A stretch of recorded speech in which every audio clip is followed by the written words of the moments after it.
هل سبق وسألت نفسك لماذا نواجه صعوبات في النطق أو التواصل؟ ومتى يكون هذا الأمر طبيعياً؟ ومتى يحتاج إلى تدخل؟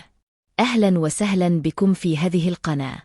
أنا لبنى، أخصائية تقويم النطق.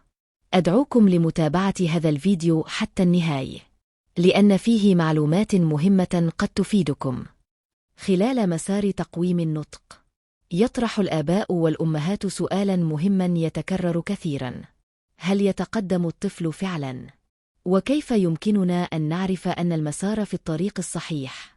فكثيراً ما يربط المحيط بين التقدم وبين ظهور كلمات جديدة فقط، ولكن التقدم في تقويم النطق لا يكون دائماً على شكل كلمات أو جمل، بل يكون في كثير من الأحيان تقدماً خفياً يظهر في السلوك وفي التفاعل وفي طريقة التواصل.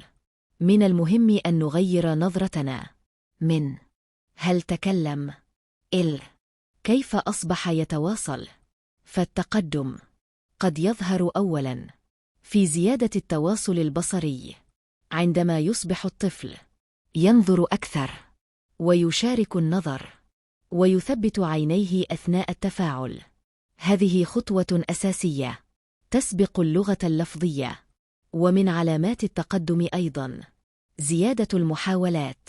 فالطفل الذي لم يكن يحاول وأصبح يصدر أصوات أو يشير أو يستعمل تعابير وجهية هو طفل في طريق التقدم. ويجب أن ننتبه أن المحاولة أهم من النتيجة. فالطفل الذي يحاول هو طفل يتعلم. ومن العلامات المهمة زيادة فهم اللغة.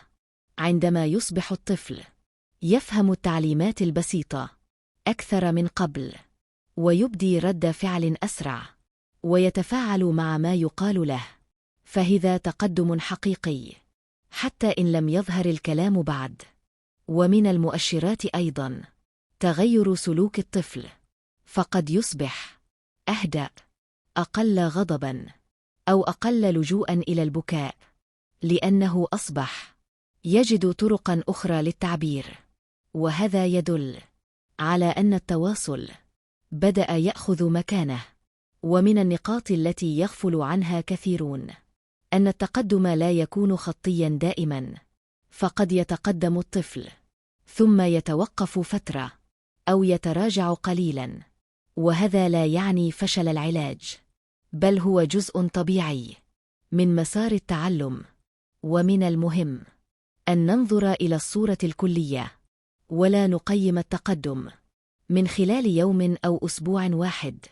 ومن العلامات الإيجابية أيضاً تحسن التفاعل مع المحيط. عندما يصبح الطفل أكثر مشاركة وأكثر مبادرة وأقل انسحاباً.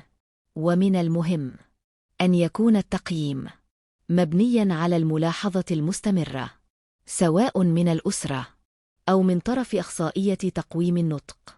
فالتعاون وتبادل الملاحظات يساعد على فهم التقدم بشكل أدق. ويبقى أن كل طفل له مساره الخاص، وأن أهم ما في التقدم هو الاستمرار والدعم وتقدير كل خطوة مهما كانت صغيرة. ومن العلامات التي تعتبر تقدماً حقيقياً وإن كانت دقيقة تغير طريقة تفاعل الطفل مع المحيط. فالطفل الذي كان ينعزل أو يلعب وحده فقط قد يصبح يبحث عن الآخر، أو يقترب منه، أو يجلس بقربه. وهذا السلوك يدل على أن رغبة التواصل بدأت تنشط. ومن المؤشرات المهمة أيضاً تحسن تبادل الدور. عندما يصبح الطفل ينتظر أو يرد أو يشارك في لعبة بعد أن كان يقطع التفاعل، فهذه القدرة تعد من أساسيات التواصل وتبنى قبل اللغة اللفظية. ومن العلامات التي تطمئن الأسر استمرار المحاولات حتى إن لم تكن النتائج واضحة بعد. فالطفل الذي يحاول مراراً ولا يتوقف هو طفل يسير في الطريق الصحيح. أما الطفل الذي يتوقف عن المحاولة ويظهر إحباطاً شديداً، فهنا نحتاج إلى إعادة تقييم الطريقة وليس الطفل. ومن المهم أن نفرق بين التقدم وبين السرعة، فالتقدم قد يكون بطيئاً ولكنه ثابت، والثبات هو المؤشر الأهم في مسار تقويم النطق. ومن الأخطاء الشائعة أن نربط التقدم بظهور كلمات معينة، فبعض الأطفال يطورون أولاً الفهم ثم التواصل غير اللفظي، ثم تأتي الكلمات بعد ذلك، وهذا تسلسل طبيعي. ومن العلامات التي تدل على تقدم تغير طريقة تعامل الطفل مع الإحباط، فالطفل الذي كان يبكي أو يصرخ عند عدم فهمه قد يصبح يشير أو يطلب أو ينتظر، وهذا دليل على أن وسائل التواصل بدأت تتشكل. ومن المهم أيضاً ملاحظة تغير دور الأسرة، فعندما تصبح الأسرة أكثر هدوءاً وأقل قلقاً وأكثر تفهماً، فإن هذا يؤثر إيجاباً على الطفل ويساعد على تقدمه.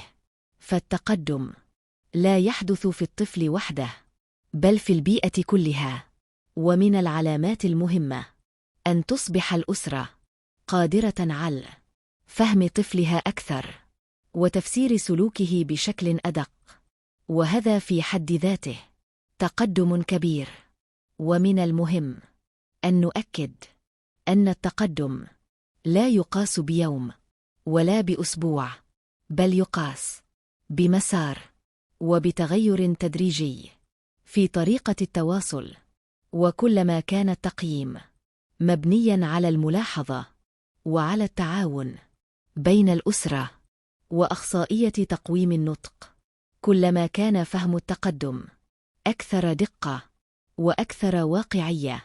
ويبقى أن أهم علامة على أن الطفل يتقدم هي أن يستمر في المحاولة وأن يشعر بالأمان وبالدعم. إلى هنا نكون قد وصلنا إلى نهاية هذا الفيديو. أتمنى أن يكون المحتوى قد كان واضحاً ومفيداً لكم. إذا أعجبكم الفيديو لا تنسوا الاشتراك في القناة وترك أسئلتكم في التعليقات. شكراً لكم على المتابعة، وأراكم في فيديو قادم.